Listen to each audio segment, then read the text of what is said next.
এখন দেখবেন এসবিটিভি সংবাদ শিরোনাম। ইসরায়েলের আরেক সামরিক ঘাঁটিতে হামলার দাবি হিজবুল্লাহ। সিরিয়ার রাজধানী দামেস্কে ইসরায়েলের অতর্কিত হামলা, নিহত 15। রাশিয়া ইউক্রেন যুদ্ধ থামাতে হবে, ডোনাল্ড ট্রাম্প। জাতিসংঘে নিযুক্ত ইরানি রাষ্ট্রদূত ও ইলন মাস্কের বৈঠক ইতিবাচক। পূর্ব এশিয়ার জলসীমায় যুক্তরাষ্ট্রসহ 3 দেশের যৌথ মহড়া। শ্রীলঙ্কায় পার্লামেন্ট নির্বাচনে বিপুল বিজয় বামপন্থী প্রেসিডেন্ট অনওয়ার জোট। এবারে বিস্তারিত।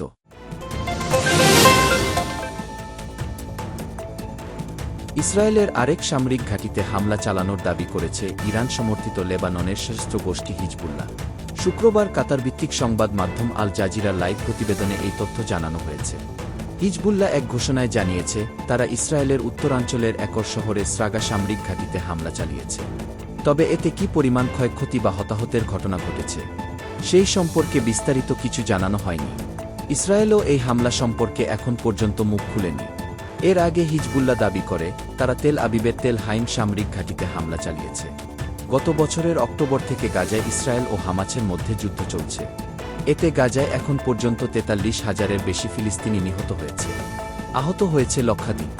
গাজায় ফিলিস্তিনিদের প্রতি সমর্থন জানিয়ে গত বছরের নভেম্বর থেকে ইসরায়েলের বিরুদ্ধে হামলা চালাচ্ছে হিজবুল্লাহ।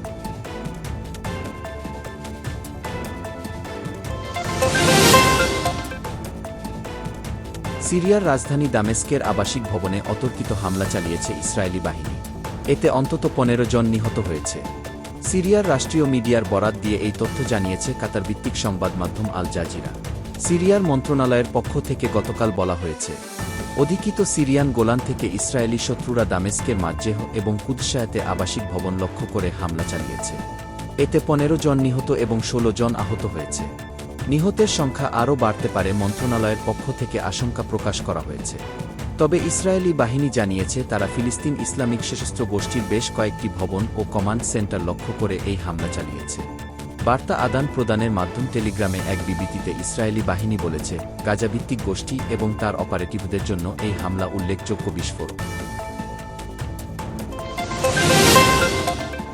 নবনির্বাচিত মার্কিন প্রেসিডেন্ট ডোনাল্ড ট্রাম্প বৃহস্পতিবার বলেছেন, আমার প্রশাসন রাশিয়া ইউক্রেন যুদ্ধ থামাতে দৃঢ়ভাবে কাজ করবে। আনাদোলু এজেন্সির এক প্রতিবেদনে এই তথ্য জানানো হয়েছে। ফ্লোরিডায় মারেলাগো ক্লাবে আমেরিকা ফার্স্ট পলিসি ইনস্টিটিউটে ট্রাম্প বলেছেন, আমরা মধ্যপ্রাচ্য নিয়ে কাজ করতে যাচ্ছি এবং রাশিয়া ও ইউক্রেন নিয়ে অত্যন্ত কঠিনভাবে কাজ করতে যাচ্ছি। এটা থামাতে হবে, রাশিয়া এবং ইউক্রেনের যুদ্ধ বন্ধ করতে হবে। নবনির্বাচিত প্রেসিডেন্ট ট্রাম্প আরও বলেন, আজ আমি একটা রিপোর্ট দেখলাম, গত 3 দিনে হাজার হাজার লোক নিহত হয়েছে।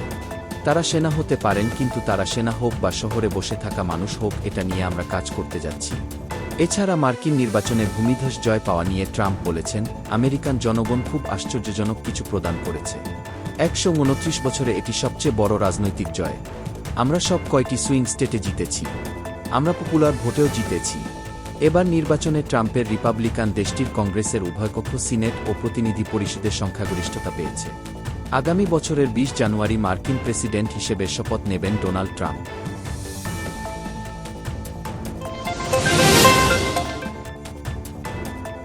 তেহরান ইস্যু নিয়ে যুক্তরাষ্ট্রের নবনির্বাচিত প্রেসিডেন্ট ডোনাল্ড ট্রাম্পের ঘনিষ্ঠ সহযোগী ইলন মাস্ক ইরানের রাষ্ট্রদূতের সঙ্গে সাক্ষাৎ করেন।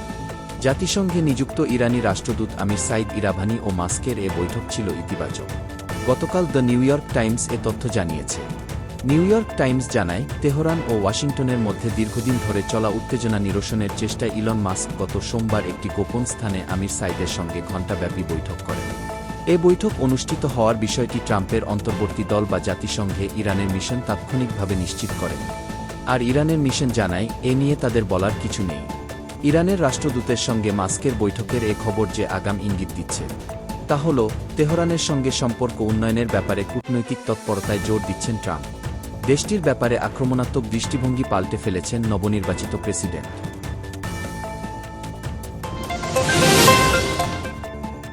পূর্ব এশিয়ার জলসীমায় একত্রে নৌ মহড়া চালিয়েছে মার্কিন যুক্তরাষ্ট্র, জাপান এবং দক্ষিণ কোরিয়া। যুক্তরাষ্ট্রের নতুন প্রেসিডেন্ট ডোনাল্ড ট্রাম্পের কাছে ক্ষমতা হস্তান্তর করার আগে এই মহড়া গুরুত্বপূর্ণ বলে মনে করা হচ্ছে। গতকাল এক প্রতিবেদনে এ তথ্য জানিয়েছে রয়টার্স। প্রতিবেদনে বলা হয়েছে, যুক্তরাষ্ট্র, জাপান এবং দক্ষিণ কোরিয়ার নৌবাহিনী বৃহস্পতিবার পূর্ব এশিয়ার জলসীমায় যৌথ মহড়া চালিয়েছে। মার্কিন প্রেসিডেন্ট জো বাইডেনের ক্ষমতা ডোনাল্ড ট্রাম্পকে হস্তান্তরের পর পাল্টে যেতে পারে বিশ্ব রাজনীতি।